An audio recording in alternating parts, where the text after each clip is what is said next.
Olá, eu sou o pastor Darwin e você está prestes a receber no Senhor algo grandioso através da palavra declarada dele. Por isso, prepare o seu coração para aquilo que você irá receber. E antes disso, nós te pedimos, se inscreva em nosso canal e curta esse vídeo.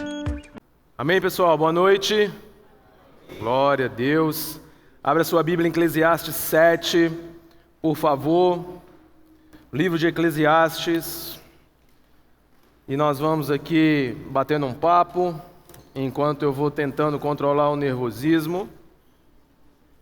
Nós vamos abrindo as nossas Bíblias, onde nós vamos refletir nessa noite, onde o Senhor nos levou a meditar, para estarmos aqui hoje como igreja, como filhos, em busca de algo novo que Ele preparou para cada um de nós. Abra sua Bíblia e deixe ela aberta em Eclesiastes.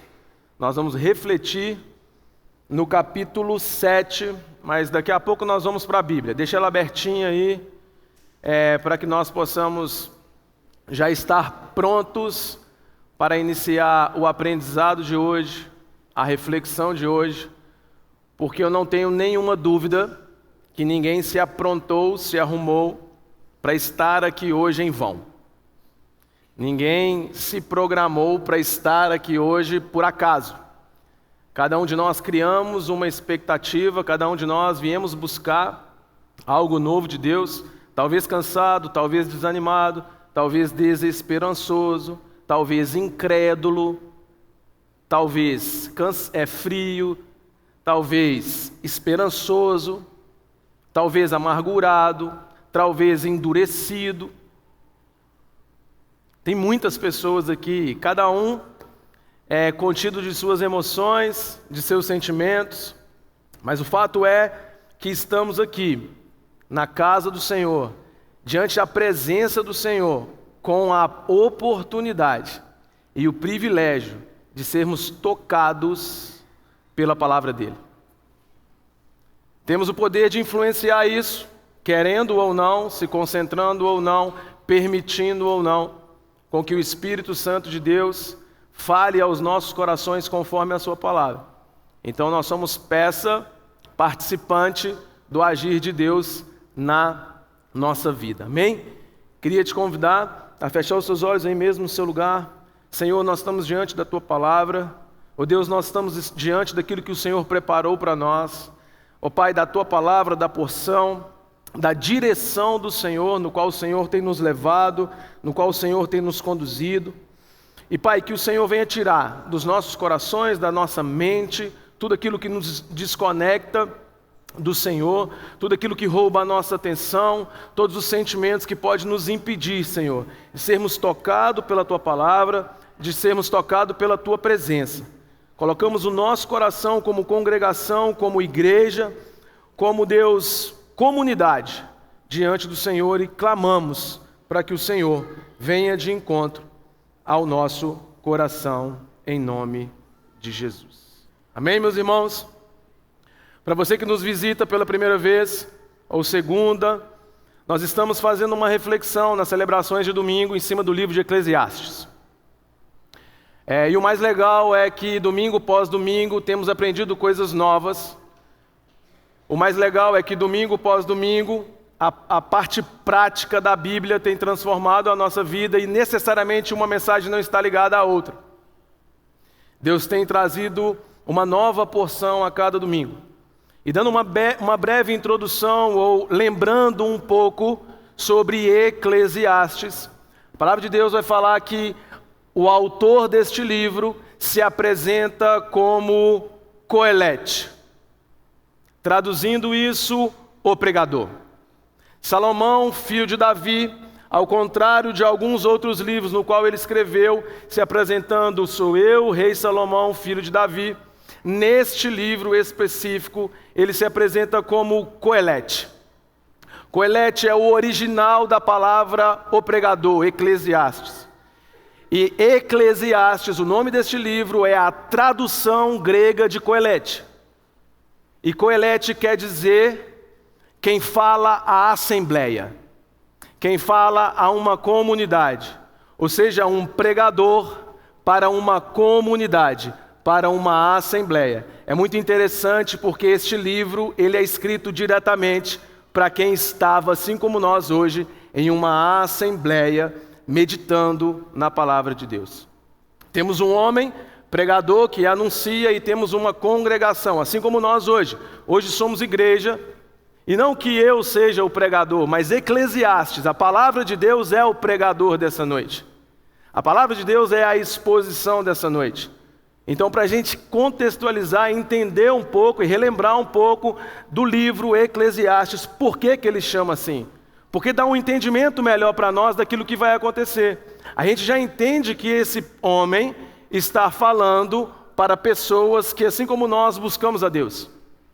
Que assim como nós esperamos algo novo de Deus, assim como nós queríamos aprender com Deus e sobre Deus.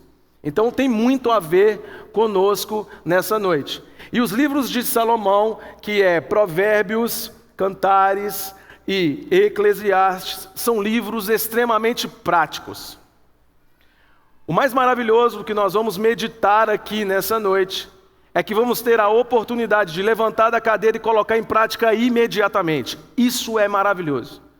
Tiago vai nos instruir em sua carta, não seja apenas ouvinte, mas sim praticante. Todos nós sabemos o que é preciso ser feito para, exemplo, emagrecer. Nem todos nós conseguimos emagrecer. Todos nós sabemos, a grande maioria das vezes, como hoje em dia, que se você entra na rede social, você tem vários almanaques de como ficar rico da noite para o dia, 7, 10, enfim. Mas os princípios que são verdadeiros ou não, se não forem colocados em prática, nada na nossa vida acontece. E cara, desde quando eu me converti, há mais ou menos quase 15 anos atrás, eu nunca vi sentido no Evangelho se não for na prática. Eu nunca vi sentido em nenhum conhecimento se nós não colocarmos ele em prática. Eu não consigo ver algo acontecer verdadeiramente se apenas tivermos o conceito do que é e não colocar em prática. Então o livro de Eclesiastes é extremamente prático. E a gente vem fazendo essa exposição e tendo oportunidade de colocar isso em prática e nos ajustar, nos afiar como cristão, como quem crê, como quem busca, como quem caminha com Deus. E hoje não é nem um pouco diferente. Relembrando que em Eclesiastes 1:13, esse homem, o rei Salomão, disse para nós: eu me dediquei a investigar e a usar a sabedoria para explorar tudo o que é feito debaixo do céu. Então Salomão se dedicou a sua vida, um rei, e do 1 ao 7 nós aprendemos que ele atingiu o máximo da sabedoria, pois a própria Bíblia vai dizer que não houve rei em Israel tão sábio quanto Salomão. A própria Bíblia vai dizer, o rei mais sábio do mundo. A própria Bíblia vai dizer que não houve homem mais rico que Salomão, o rei mais próspero. A própria Bíblia vai nos dizer, e ele nos afirma de 1 ao 7, que de fato ele dedicou ao trabalho, à conquista, construiu palácios, construiu jardins, construiu coisas que ninguém jamais construiu. Esse homem buscou tudo que todos nós buscamos no nosso dia a dia, centrado ou pontuado como aquilo que a gente caracteriza como sucesso, como fonte, como realização, como perspectiva e objetivo de vida. Esse homem está nos dizendo, e de fato a palavra de Deus mostra de Eclesiastes 1 a 7, que ele não apenas se dedicou, mas ele alcançou. Ele alcançou riquezas, ele alcançou sabedoria, ele alcançou palácios e conquistas, ele alcançou o prazer na carne, literalmente, sexualidade, festas, bebidas, álcool, vinho, comida e música. As melhores músicas e os melhores músicos, todos no palácio. Um harém com 700 princesas, 300 concubinas, 1000 mulheres. O ápice da sabedoria, tudo. Além de dedicar a grande maioria das coisas, ele expôs para nós que ele alcançou. E ele vem colocando reflexões sobre reflexões de quais são as conclusões dele. E como estamos com a Bíblia aberta em Eclesiastes, vamos passar e aprender um pouco no capítulo 7, a partir do versículo 15. Então nós vamos refletir do 15 ao 29, tendo a oportunidade de absorver mais uma vez instruções, mais uma vez conselhos práticos, mais uma vez a oportunidade de aprendermos de forma prática o poder que a palavra de Deus tem para fazer na minha e na sua vida. Cara, se vamos a uma igreja, ou se dedicamos um tempo ao Evangelho, e nunca, ou não estamos pensando nisso, estamos perdendo tempo, oportunidade, e realmente, pensa comigo, não estamos tendo nenhuma fé inteligente. Não faz sentido. Não faz sentido andarmos de forma tradicional, litúrgica, evento, rotina. Não faz sentido. Então estamos diante da riqueza, do privilégio que o Senhor nos colocou em meditar naquilo que Ele traz para nós nessa noite. Queria te convidar a seguir a leitura. Eu acho que vai passar aqui atrás. Eu só não vou virar, porque para eu virar e perder o foco, não custa nada. Então, eu vou me ater aqui e provavelmente vai bater na sua Bíblia, talvez tenha uma versão diferente, mas aqui na tela, tá bom? Então, se não bater o tempo da minha leitura, eu e o Eric estamos alinhados, né, Eric? Nós vamos tentar isso, mas se não bater, não se perca para que a gente medite de uma forma maravilhosa naquilo que o Senhor preparou para nós. Provérbios 7,15, só para a gente contextualizar os aprendizados que nós vamos refletir nessa noite. Eu vou ler só a parte A, tá, o Eric? Só para a gente abrir. Salomão nos diz assim: tudo isso eu vi nos dias da minha vaidade.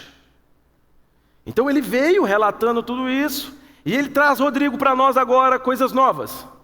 Tudo isso eu vi no tempo no qual que eu buscava as coisas na qual eu achava que era realização para a vida, e percebi que era como bolhas de sabão. Tem algumas definições de vaidade que vai falar que vaidade é igual fumaça. Eu me esforcei, mas não segurei. Algumas comparações vai dizer que vaidade é igual uma bolha de sabão. Você olha, é bonito, é legal, e como uma criança, você se dedica a pegá-la. E quando você pega, o que tem dentro dela? Nada. Estourou. Então ele fala assim: tudo na época da minha vaidade, eu vi de tudo nessa vida. Eu vi de tudo nessa vida. E ele continua no texto B: há justo que perece na sua justiça, e há perverso que prolonga os seus dias na sua perversidade. Olha só, muitos estudiosos consideram o livro de Eclesiastes um dos livros mais difíceis de ser interpretado na Bíblia. Porque olha para você ver o quanto as coisas trazem indagação, já desde a primeira afirmação. Ele vai dizer assim: há justo que perece na sua justiça, e há perverso que prolonga os seus dias na sua perversidade. O que ele quer dizer? Há pessoas boas, íntegras, justas, honestas, que perecem, morrem cedo, ruína. Assim como há pessoas maldosas, maliciosas, covardes, que vivem por muito tempo. Como assim? O que ele está fazendo, na verdade, é fazendo uma retrospectiva daquilo que o Tiago trouxe no domingo passado, quando ele diz: ei, não há nada torto que Deus fez que nós, com as nossas mãos, possamos endireitar. Então o que está acontecendo aqui é uma exposição de que a vida nem sempre é justa, desde sempre. Uma exposição prática disso, que nem sempre a vida é justa. Lá no começo, quando Caim matou Abel. A Bíblia vai dizer que Abel levou uma oferta ao Senhor e que o Senhor agradou de Abel e da oferta de Abel. Aí há justiça, aí há integridade. E a Bíblia vai dizer que Caim levou uma oferta ao Senhor e Deus rejeitou Caim e sua oferta. E Deus falou com ele assim, olha como Deus disse a ele: caso, se você fizer o bem, eu não te abraço e te aceito. Porém, se o pecado bate à sua porta, a ruína está anunciada. E o versículo seguinte diz que Caim levanta e mata o seu irmão. A justiça? Sabe por quê, irmãos? Existe injustiça na natureza da vida, porque Adão, através do primeiro pecado, permitiu com que a maldade pudesse penetrar nos corações hereditariamente de seus hereditários, que somos todos nós. Então ele vem explicando porque ele percebe que as pessoas estão tentando desentortar aquilo que Deus fez torto, que as pessoas não estão compreendendo algumas coisas que elas se julgam injustas. E o que eu acho maravilhoso em Salomão e Eclesiastes é porque a Bíblia deixa claro que é um livro escrito já na sua velhice. E quando o cara já é mais experiente, ele não fica cortando muito volta. Ele jamais está falando para crianças, porque Salomão é sempre muito direto. Então ele fala assim: galera, para vocês que levantam situações em relação àquilo que é justo, aquilo que não é justo, se eu tenho razão na justiça, se Deus está certo, se Deus está errado, a injustiça, eu já vi desde sempre que é algo natural da vida. Se é de Deus ou não, no final nós vamos perceber, nós vamos aprender. Mas precisamos de entender de forma madura que injustiça, insatisfação, tribulação, dificuldade, enfermidade, é coisas na qual, de fato, vamos enfrentar. O próprio Cristo nos disse: no mundo tereis aflições, mas tende bom ânimo, pois eu venci o mundo. Então parece que ele quer dizer para aquela congregação e para o povo que, ei, não justifique em Deus as suas justificativas de tomar as suas próprias decisões. Assuma, caso você de fato queira o controle da sua vida. Então ele está alertando, nos lembrando, para que a gente entenda a respeito das coisas que nós vamos refletir. São 3 situações que nós vamos aprender nessa noite. Ele é uma prova social. Ele é uma pessoa que está expondo os fatos de uma forma na qual a injustiça que colocamos na vida é coisa de desde sempre, assim como vimos em Gênesis, estamos vendo em Eclesiastes, vamos ver no Novo Testamento quando o rei manda matar todas as crianças abaixo de 2 anos.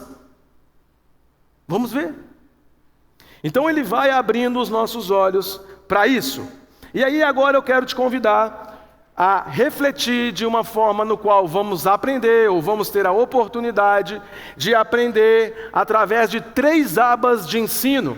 Por isso o Senhor me direcionou a colocar o título dessa mensagem como abas de ensino sobre a sabedoria verdadeira.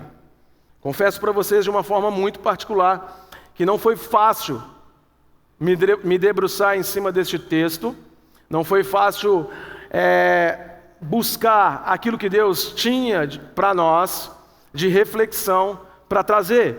Então o Senhor me direcionou a partir desse texto em 3 abas e refletir em 3 ensinos, que a gente vai discorrer durante os próximos minutos, e ter a oportunidade de ver aquilo que Salomão, o pregador, quer nos ensinar, nos alertar nessa noite de hoje. Amém? Vamos continuar a leitura. Eclesiastes 7. O primeiro ensino está entre os versículos 16 e 20. Ok? Então nós vamos ler Eclesiastes 7, de 16 e 20, e vamos abrir a primeira aba de reflexão, de ensino para nós. É a primeira oportunidade nessa noite. Todos com sua Bíblia aberta. Quem não tiver, pode seguir aqui na tela. A minha diz assim: não seja demasiadamente justo, nem exageradamente sábio, porque te destruiria a ti mesmo. Não seja demasiadamente perverso, nem seja tolo, porque morrerás antes do tempo. Bom é que retenha isto, e também daquilo não retire tua mão, pois quem teme a Deus, de tudo isso sai ileso. A sabedoria fortalece o sábio, mais do que 10 poderosos que haja na cidade. Na verdade, não há homem justo sobre a terra que faz o bem e que não peque. Deixa sua Bíblia aberta, eu te convido a refletir. Olha a afirmação. Quando eu li isso pela primeira vez, e fui incumbido a trazer a reflexão de Eclesiastes, quando eu li esse versículo 16 e 17, a minha cabeça deu uma borbulhada. Então eu comecei de uma forma intensa a buscar a Deus e estudar para que nós pudéssemos ter uma compreensão correta. E quando eu fui estudar, uma das maiores referências que eu tenho de ensino começou falando que, além de Eclesiastes ser considerado um dos livros mais difíceis de interpretação bíblica, este versículo especificamente era um versículo que mais gerava interpretações distorcidas da Bíblia. E aí, nós estamos diante desse versículo. Olha o que a Bíblia diz: não seja demasiadamente justo, nem exageradamente sábio, porque vai destruir a você mesmo. Não seja demasiadamente perverso, nem seja tolo, porque morreria antes do tempo. Existem 3 formas de interpretar este texto. Eu vou passar por 2 e vou compartilhar com vocês naquilo que Deus nos direcionou a ser a forma correta. Primeiro, será que Salomão, e isso é uma linha de raciocínio de alguns estudiosos, será que Salomão está sendo cínico nessa afirmação? Não tente ser um garoto exemplar, Anderson. Não tente. Sabe por quê? Debaixo do sol, em toda essa caminhada, meu irmão, eu já vi de tudo. Então, não tente ser uma garota, um garoto exemplar. Não tente ser um pai exemplar. Não tente ser um trabalhador exemplar. Não tente ser uma mãe exemplar, um homem exemplar. Não tente ser um cristão exemplar. Sabe por quê? Está dizendo que não seja demasiadamente justo. Será que isso é um cinismo? E nem demasiadamente perverso. Mas como assim? Nenhum, nem outro. Porque ser perverso demais é óbvio. Escolher por uma vida pervertida, todos nós sabemos qual é o final. Isso é matemático. Então não se arrisque naquilo que é óbvio. Então pode ser um cinismo entre... Eu não estou dizendo que você deve ser mal, claro, todos nós sabemos. Não podemos ser totalmente mal. Mas será que podemos, Raí, que administrar isso? Porque afinal de contas, nós também precisamos ser muito justos. Será que isso é um cinismo? O que o pregador está querendo nos dizer? Segunda possibilidade, será que é um equilíbrio estratégico? Tem uma vida equilibrada. Nem um extremo, nem outro extremo. O que já seria um baita de um desafio para nós. Porque parece que é natural do ser humano ser extremista. Da geração de hoje nem se fala. Ou você é preto, ou você é branco na cor, tá, gente? Em relação assim. Ou você está no lado azul, ou você está no lado rosa. Quero falar de extremidade. Ou você está do lado de cá, ou do lado de lá. Não vou nem falar para não dar nada de interpretação de nada. Tipo, ou você é extremamente uma coisa, ou você é extremamente outra. Será que o pregador está nos chamando para poder agir de uma maneira equilibrada? Isso iria completamente de encontro à visão zelosa dos romanos e gregos daquela época, que pregava algo que para mim é um conceito gigantesco de muitos de nós no dia de hoje. Sabe o que é isso? Não seja santo demais, porque vai te desgastar e corre um sério risco da sua vida perder o prazer. Então administre a vida com Deus. Ou seja, vai aos cultos, entrega o dízimo, toca, ministra, prega, cumpre uma agenda de programações, vai na quarta, vai no domingo, vai isso, e tá top. Santidade é demais. Abdicar da carne e do pecado é demais. É exagero, não precisa de tudo isso. Afinal de contas, eu sou inteligente o suficiente para não depender tanto assim de Deus. Não é verdade? Somos expert em várias áreas e nem precisamos de Deus. Casamento? Às vezes temos até uma agenda cultural de devocional, acredita? E já é mais do que demais, a grande minoria. Será que talvez 5%, 10%, 3% da congregação talvez tenha? E está equilibrado. Somos pessoas inteligentes, convictas, vitoriosas talvez em algumas áreas que nos enche de uma fé equilibrada. Aqui eu administro. Esse pecado tem justificativa. Esse pecado é hereditário, culpa da minha mãe, do meu pai. Eu administro de uma maneira equilibrada. Porém, a terceira e última é a forma na qual eu entendo que Salomão, o pregador, quer que a gente interprete e enxergue de maneira mais correta, na qual a palavra de Deus valida, que é o combate à espiritualidade farisaica. O que Salomão está fazendo aqui é combatendo o farisaísmo do povo de Deus. O que é o farisaísmo? Eu falo uma coisa, mas eu faço outra. Meu Deus! Era muito mais fácil, talvez, ficarmos no equilíbrio, ficarmos no cinismo. Mas o farisaísmo é algo que nos leva a uma reflexão muito, muito, muito profunda. Mas, Acácio, por quê? Por que pensamos no despertar e por que ele está nos chamando para atentar para o farisaísmo? Porque os termos gramaticais do versículo 23 nos fala exatamente quando ele diz: não seja demasiadamente justo. O significado de demasiadamente é além do necessário.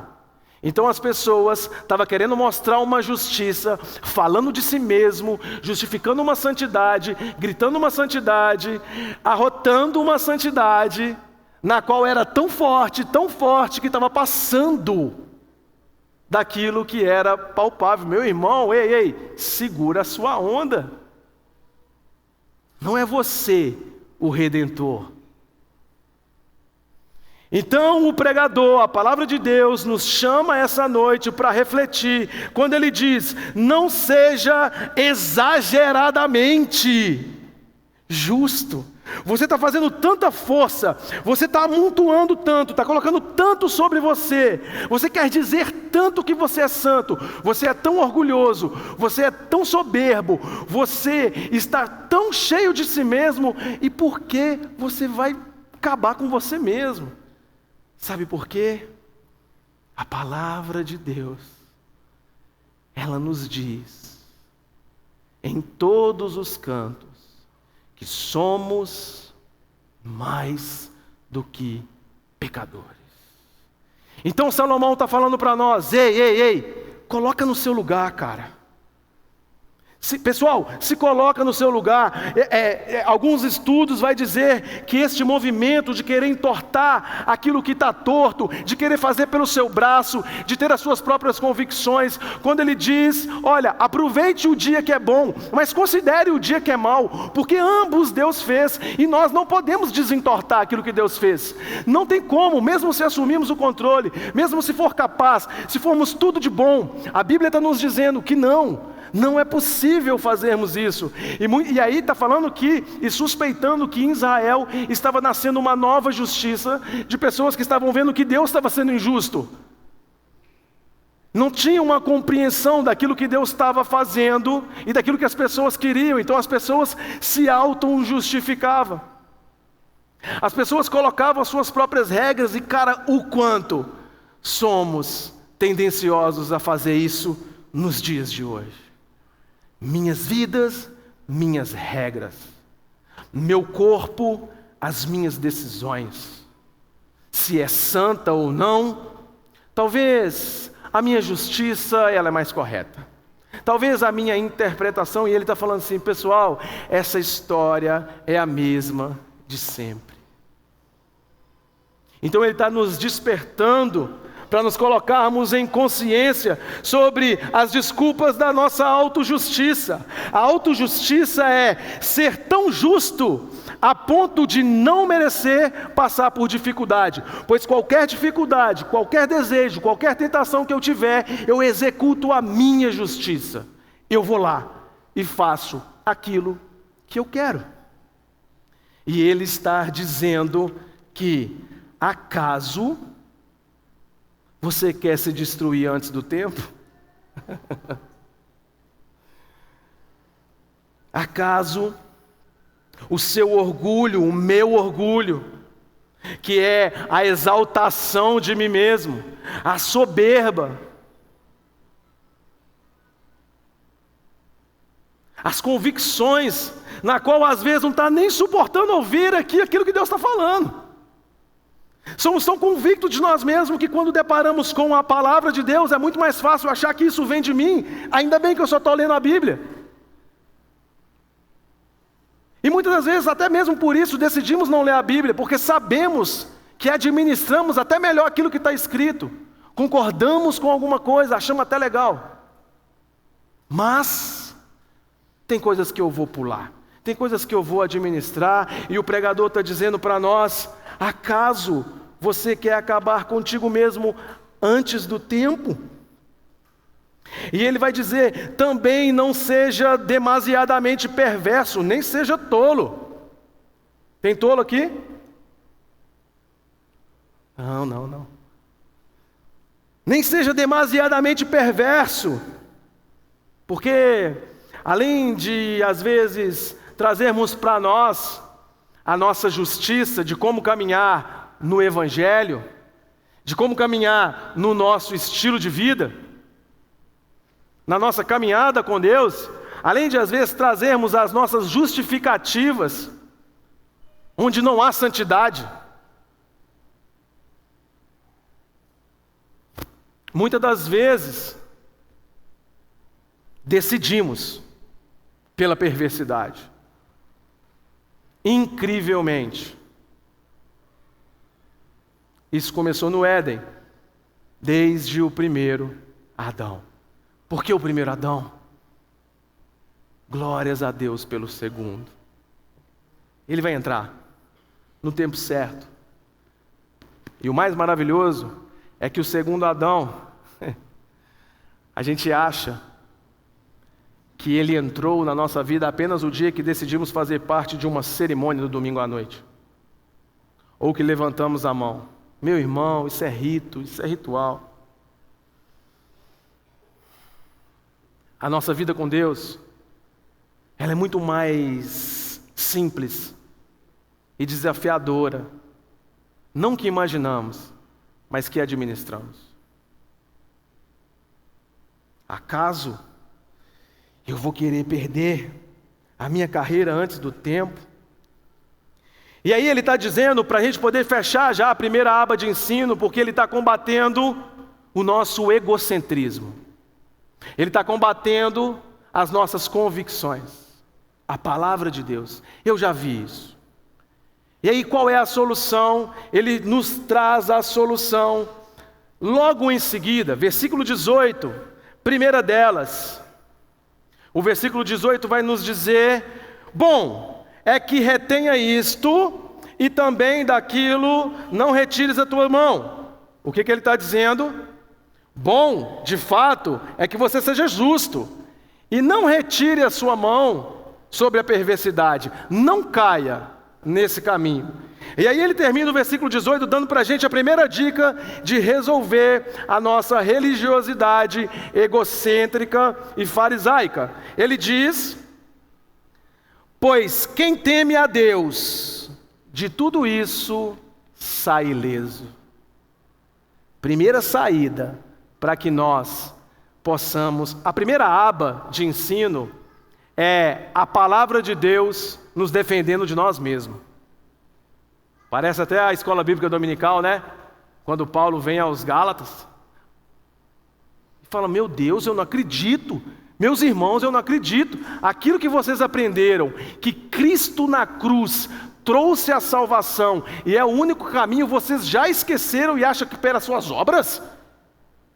Que acha que é pelos seus ritos? Que acha que é pela liturgia?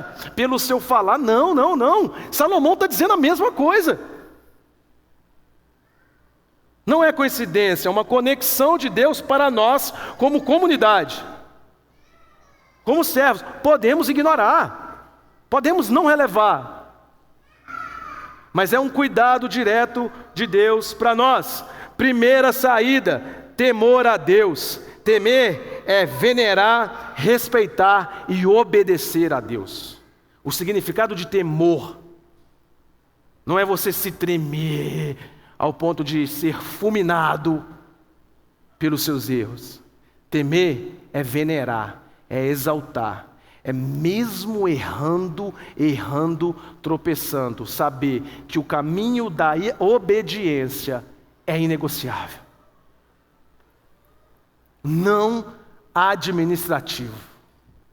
Segunda resposta e caminho que ele nos dá, versículo 19, ele diz: a sabedoria fortalece o sábio, mais do que 10 poderosos. Primeiro, teme a Deus. Segundo, tenha sabedoria. Sabe o que ele foi dizer para nós? Lá em Provérbios 2:6, no seu outro livro, ele disse para nós: pois o Senhor é quem dá a sabedoria.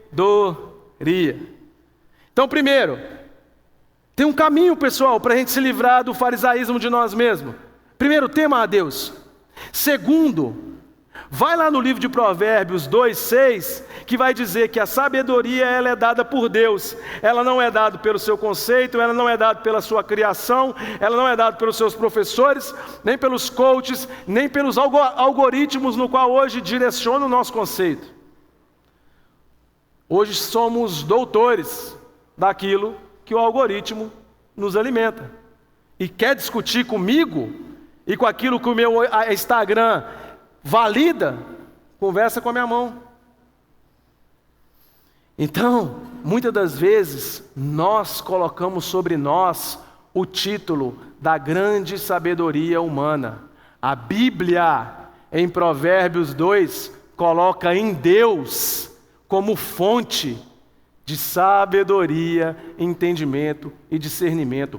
Podemos, sim, ignorar a Bíblia, mas ela está escrita. Para não correr o risco de ser eu.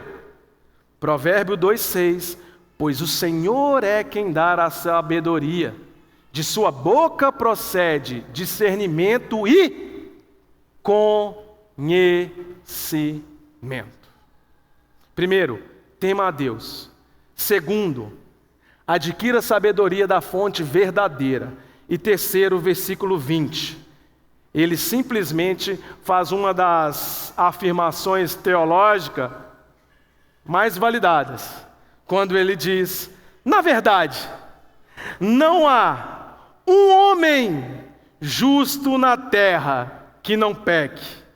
Quem mais falou isso? Romanos 3, 23, o apóstolo Paulo nos diz que todos pecamos e destituídos estamos da glória de Deus. Primeira aba de ensino dessa noite: a palavra de Deus está nos protegendo de nós mesmos, de nossas convicções, de nossa sabedoria, de nossos conceitos. Coisa que mexe com a gente, né? Como assim?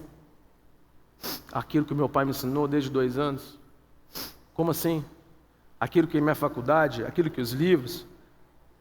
Não, irmão, ninguém está condenando isso aqui. A gente só está falando que nada sobrepõe a verdadeira sabedoria, discernimento e entendimento, na qual estamos dormindo sobre ela. Primeira aba de conhecimento, eu titulei ela como o conceito equilibrado a respeito de nós mesmos.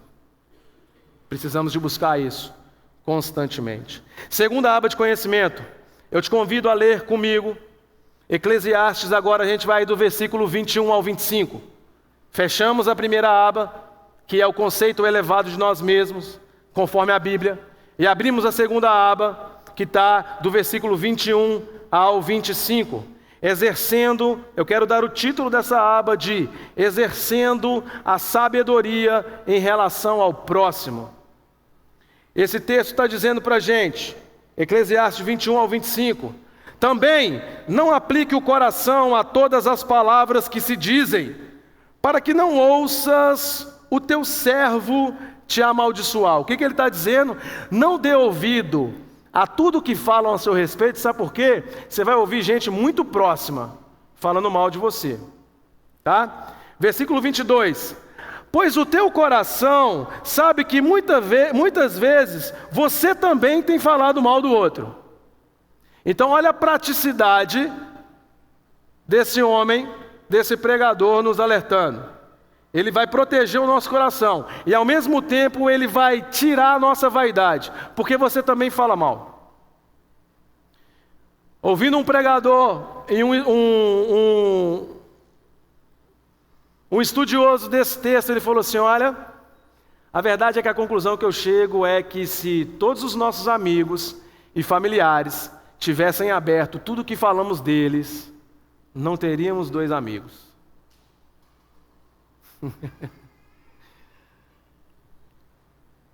Então ele está colocando a gente mais uma vez no nosso lugar.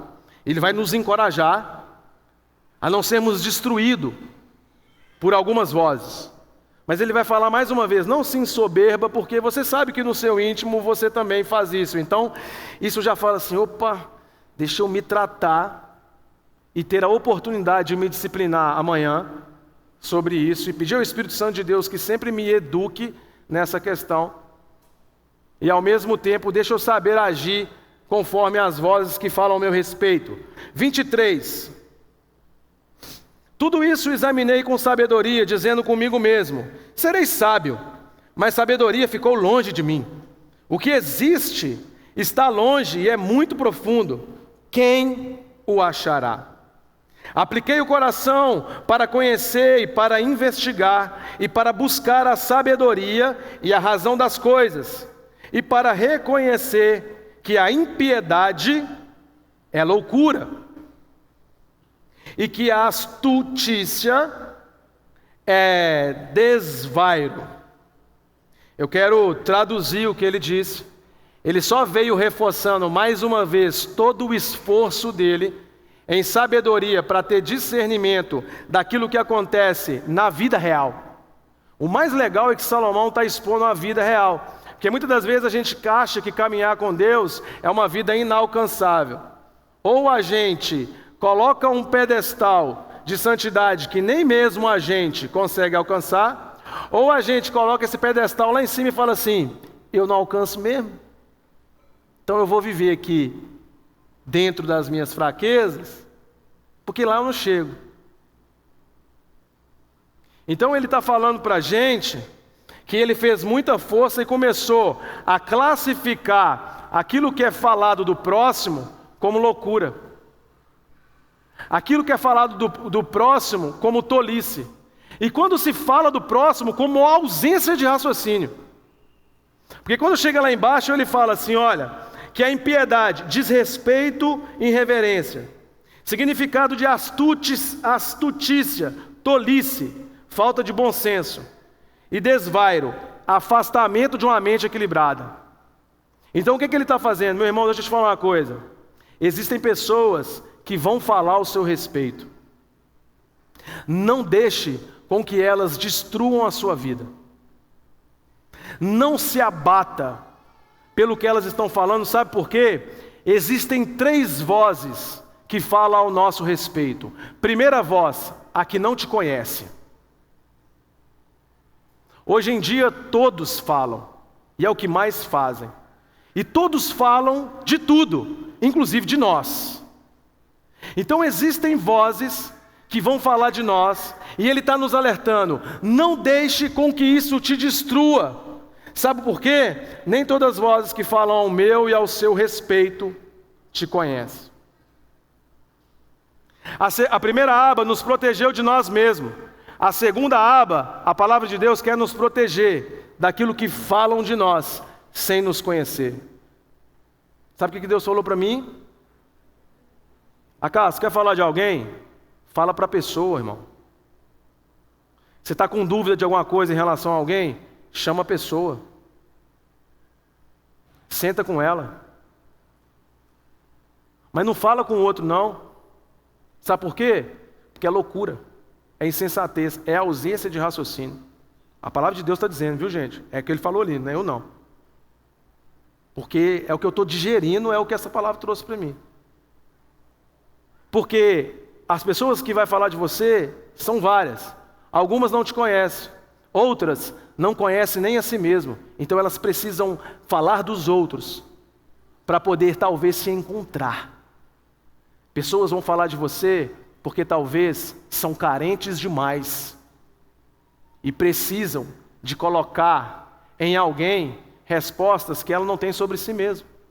Pessoas vão falar de você porque elas precisam te julgar, porque elas são tão frustradas, tão amarguradas, que elas precisam de colocar a responsabilidade em alguém. Pessoas vão falar de você porque talvez elas não conhecem a si mesmas. Então elas criam um padrão e um paralelo e começam a te colocar numa parede de juízo.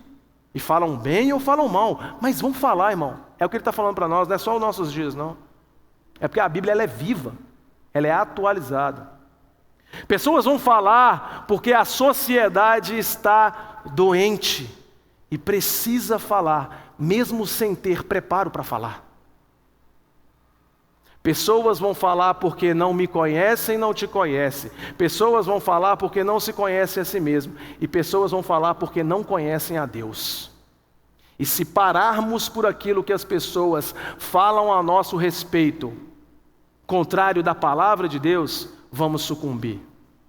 Por isso, para saber se aquilo que estão falando em mim de fato é verdade, eu preciso estar não apoiado no meu farisaísmo, nem na minha autojustiça, mas na verdade plena. A segunda aba nos protege e nos ensina a ter a sabedoria em relação às vozes que dizem ao nosso respeito e ter o controle de nos conscientizar do que falamos. Falei, eu entendi, Senhor. Eu entendi. Se eu falo de verdade, de ironia, no oculto falo mal, ou se eu falo de brincadeira, fale aquilo no qual a pessoa possa ouvir, mesmo não estando presente. Meu Deus do céu. A segunda aba de conhecimento para nós: não se abate quando uma voz for diferente daquilo que Deus tem ao seu respeito. E não permita com que a sua voz seja uma voz contrária daquilo que Deus tem para a vida de alguém. Meu Deus do céu. Que ensinamento é esse? Terceira e última aba para a gente poder orar e encerrar.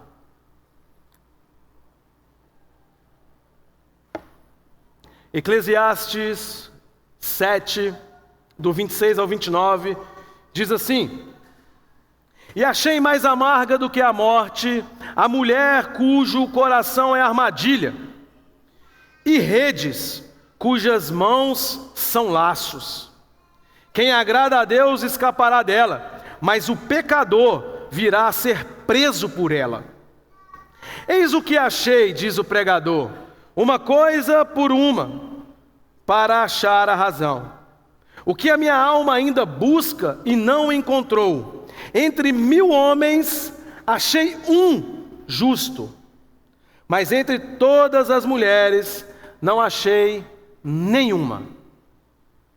Mulheres, vamos entender essa afirmação, porque esse cara está traumatizado.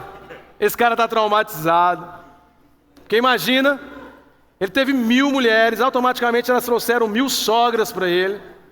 Então isso é um trauma dele, então vamos devagar. Mas pessoal, vamos entender. A terceira aba, ela quer radicalizar as nossas tentações. O que Salomão está fazendo aqui, só para a gente entender o contexto, quando a gente vai aprender sobre a vida dele, a gente vai lembrar-se que Salomão era cercado de muitos homens sábios, inclusive vários conselheiros do seu pai. Um deles era o profeta Natã. Então esse cara, ele tinha conselheiros que eram homens muito cheios do Espírito de Deus. Então ele fez uma busca física, e quando ele vai fazer o paralelo entre homens e mulheres, ele quer colocar a figura da mulher aqui agora como as más companhias mediante as maiores tentações no qual ele passou durante toda a sua vida. Então, Salomão, ele em Provérbios diz: quem achou uma esposa achou uma bênção. Salomão escreve cantares, colocando as mulheres como as maiores belezas do mundo, e de fato é. Salomão em Provérbios vai falar da mulher no 31, vai exaltar as mulheres, vai falar completamente bem. O que ele está fazendo aqui é direcionando a sua amargura de vida, mais do que a morte, as companhias que os levaram a tentações a desagradar a Deus. Ele decidiu, errando e assumindo a sua autojustiça, se aliançar com mulheres que fizeram ele adorar outros deuses, que fizeram ele sair do caminho de Deus, que fez com que ele abandonasse o nosso Deus, com que ele abandonasse a palavra de Deus, e ele se entregou a essas tentações. Então o que a terceira aba e o que esse texto está nos direcionando é: seja radical com as suas tentações. Enfrente as suas tentações, porque elas me fizeram perder todo o prazer da minha vida. Elas me fizeram levantar altares de adoração a outros deuses. Elas me fizeram adorar, me fizeram me perder, não as mulheres, mas as tentações nas quais estavam expostas a mim, e eu decidi me entregar a elas. Devemos ser radicais com as nossas tentações e não vamos esconder a conotação sexual que ele está colocando, porque ele está trazendo à luz um pecado de sexualidade. Ele está falando: ei, essa geração cristã que coloca namoro como ir para a cama, ei, é pior do que a morte. Ei, os casamentos cristãos cheios de justificativas para se perder na traição, na prostituição, na entrega aos prazeres carnais, é pior do que a morte. Não há negociação, não há justificação. Não há colocações no qual nós não somos os culpados. A culpa é de quem falta, a culpa é de quem condena, a culpa é porque a minha autojustiça vai justificar a minha perversidade, a me entregar às minhas tentações, a trair no digital, a trair no sentimento, a trair nos relacionamentos, nos olhares e nos atos físicos. Esse homem, sendo o pregador, ele não esconde a verdade. Ele fala: é pior do que a morte entregar as minhas tentações. É pior do que a morte me entregar a mim mesmo. E eu preciso agir de uma maneira radical, criando um mecanismo com aquilo que me faz trair a Deus. Porque isso é o decreto da minha ruína. Não há justificativa para a minha ruína. A terceira aba de ensino nos protege das nossas tentações. E nós encerramos lendo a conclusão do pregador. Em Eclesiastes 7, tem aí, Eric? 7:29. Ele conclui dizendo assim: o que descobri é tão somente isso: Deus fez o ser humano reto. Gênesis vai dizer: então Deus formou o homem conforme a sua imagem e a sua semelhança. Meu irmão, não temos o direito de colocar a culpa em Deus. Então vi que Deus fez o ser humano reto, mas ele se meteu em muitos problemas. Quando me converti, eu ouvi um DVD que tinha uma música que dizia assim: vocês falaram que eu ia cantar, né? É fácil demais viver em paz, a gente é que complica tudo. Em Gênesis, fomos criados à imagem e semelhança. O pecado entrou através da sedução dos olhos do primeiro Adão. E aí, passamos a ter que lutar contra a nossa natureza carnal, porque a Bíblia nos diz, no último versículo da reflexão de hoje, está aí de novo, Eric, que Deus nos fez justo. E eu encerro, meus irmãos, te convidando a colocar de pé para a gente poder orar, que glória a Deus, que Eclesiastes não termina no capítulo 7, porque nos próximos capítulos, vamos ver que a conclusão dele não é apenas que o Deus nos fez reto e não tem culpa daquilo que fazemos. Pelo contrário, Ele enviou o segundo Adão. Porque a palavra de Deus vai nos dizer que o pecado entrou no mundo, e na minha e na sua vida, através do primeiro Adão. E que nós procuramos por problemas. E que nós temos as nossas falhas.